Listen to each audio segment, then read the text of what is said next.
bendiga. Probando, 1, 2, 3. Probando, 1, 2, 3. ¿Me oyes? Estupendo, gracias. Muy bien, hace un David. buen día para pasear, ¿no? Sí, David, oye, ¿quieres que sigamos con el mismo encuadre? gracias. Sí, claro. Muy bien, chicos, empezamos. Perfecto. Vamos allá. Wayne, ¿puedes intentar avanzar un poco más la silla? Solo un poco. Claro. ¿Qué tal así? Eso es, perfecto. ¿Bien? Perfecto. Muy bien, ¿empezamos? Yo estoy preparado. Perfecto. ¿David? Rodando. ¿David?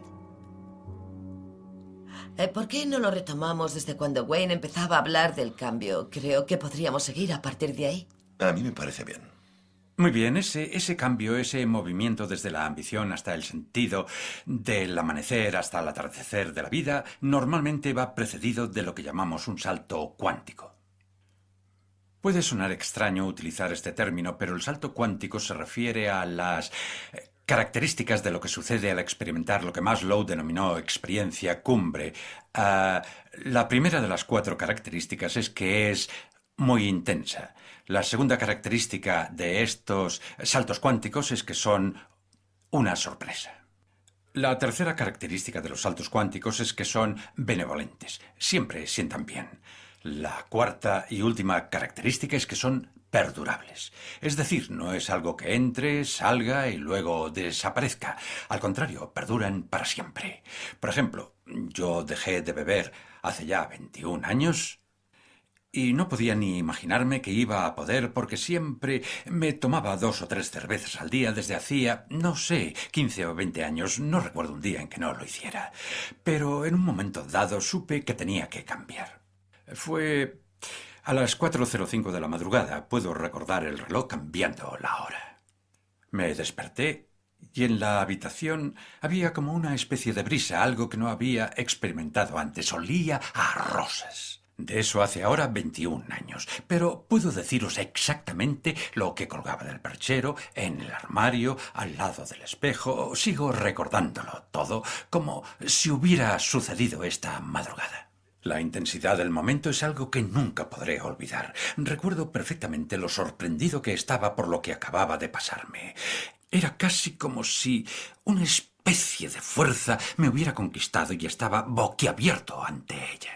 Si tienes suerte, ¿te pasan esas cosas? Mira, David, no tiene nada que ver con la suerte. Cuando es el momento oportuno, cuando estás en un estado distinto, en una etapa distinta en la vida, lo que tiene que pasarte es exactamente lo que te pasará. Los malos momentos en la vida, esos en los que piensas que nada podría ir peor, a menudo son necesarios para poder impulsarnos a un lugar superior.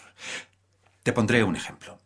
La noche antes del momento que os estaba describiendo, había llevado a toda mi familia, a mis 5 hijos y a mi esposa, a cenar a un restaurante. Como solía hacer siempre que iba a cualquier restaurante, pedí no una cerveza, sino 2. Por si el camarero estaba ocupado, cuando yo quisiera la segunda, pedía 2 y así ya la tenía. El camarero me dijo: «Oh, disculpe, señor, lo siento mucho, pero no puedo servirle alcohol». Le dije: «¿Por qué?». Y me respondió: «Anoche un camarero sirvió a un menor y nos han quitado el permiso». Mi reacción fue: «Nos vamos de aquí». Así que hice que todos mis hijos se levantaran, subieran al coche, se ataran a las sillitas, etc. Mi esposa, mi pobre esposa, ya os podéis imaginar cómo se sentía mi esposa. Pero a mí no parecía importarme, porque quería tomarme mis cervezas y me consideraba más importante que el resto de ellos. Por eso decidí irme hasta otro restaurante. Recuerdo perfectamente que esa noche, cuando fui a acostarme, estaba avergonzado. Mi esposa intentó tocar el tema, pero no quise saber nada. Yo tenía razón. El ego te hace sentir que tienes razón. Aquella noche, esa experiencia que tuve a las 4:05 de la madrugada, no solo me hizo dejar de beber, probablemente me salvó la vida, ya que me transformó en muchos aspectos. Y todo sucedió por mi predisposición. No te lo crees, ¿verdad? Me suena a estar sentado esperando hasta que te sobreviene una especie de revelación. No tiene nada que ver con esperar. Una de las mayores lecciones que me ha enseñado el Tao es que debemos aprender a ser blandos, a ser flexibles, a no controlarlo siempre todo. Una de las mayores enseñanzas del Tao es que tienes que dejarte llevar por él. Pero tú no hiciste nada. En eso consiste, es el lugar a donde quieres llegar, donde solo consientes en el movimiento de recuperación. Dicen, abandónate y deja entrar a Dios. Tienes que permitir que la fuente, que siempre está fluyendo entre nosotros, pueda realizar su magia. Esa magia siempre actuará a favor de nuestros intereses si nos rendimos ante ella. Si puedes dejar de seguir interfiriendo en tu vida y dejar que tu ser se complete, si puedes llegar a eso, nada quedará sin hacer. Todo lo que necesites, ahí estará.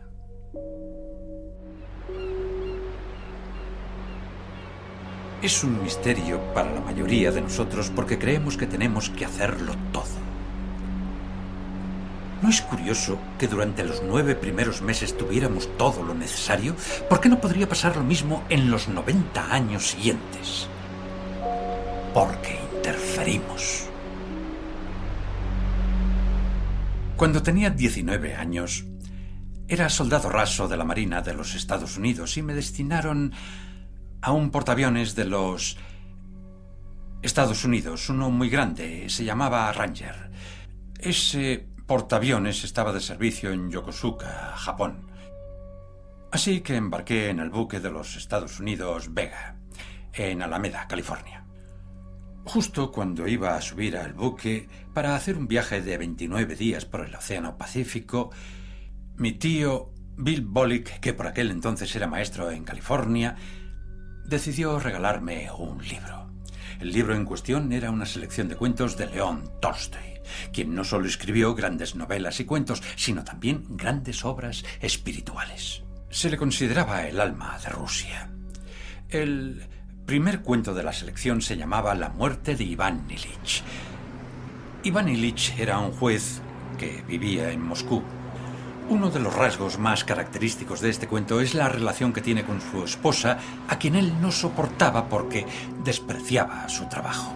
Y sentía que era ella quien le había empujado a desempeñar ese trabajo porque era prestigioso.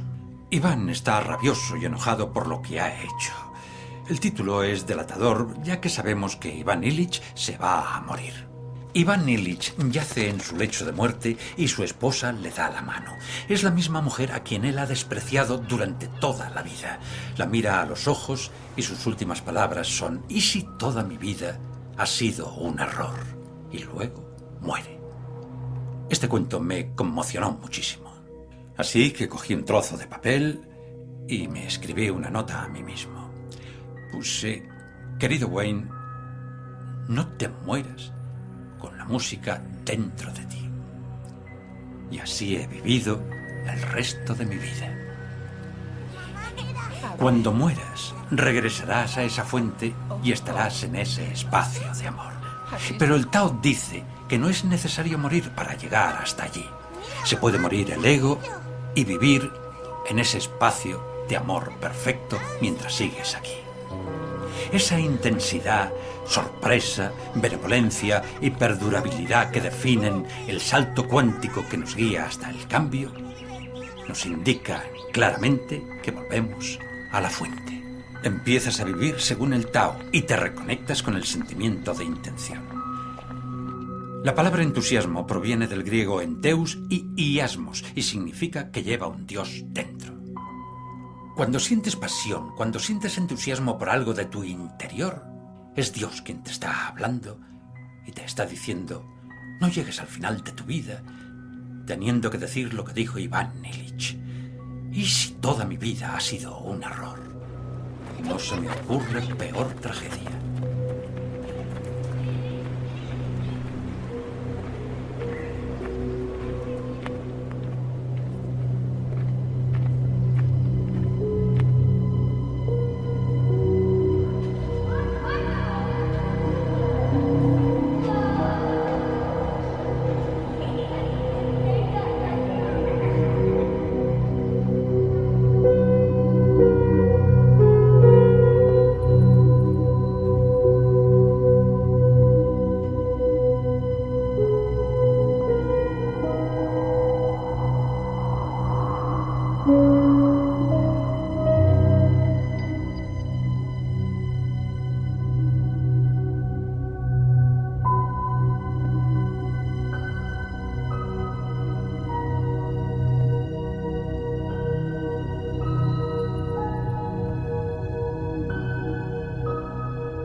¡Mamá! ¿Qué? ¿Qué pasa? ¿Estás en la luna? ¿En qué piensas? Perdona, es que... Esto es tan bonito. Imaginaba cómo pintaría estos árboles. Pero si los árboles no se pintan. Claro que no, cielo. Quería decir dibujarlos como haces tú en la escuela. Pero mamá, tú no sabes pintar. Yo nunca te he visto pintar nada. Vale. El primero que llegue a la roca gana. ¡Vamos allá! ¡Venga!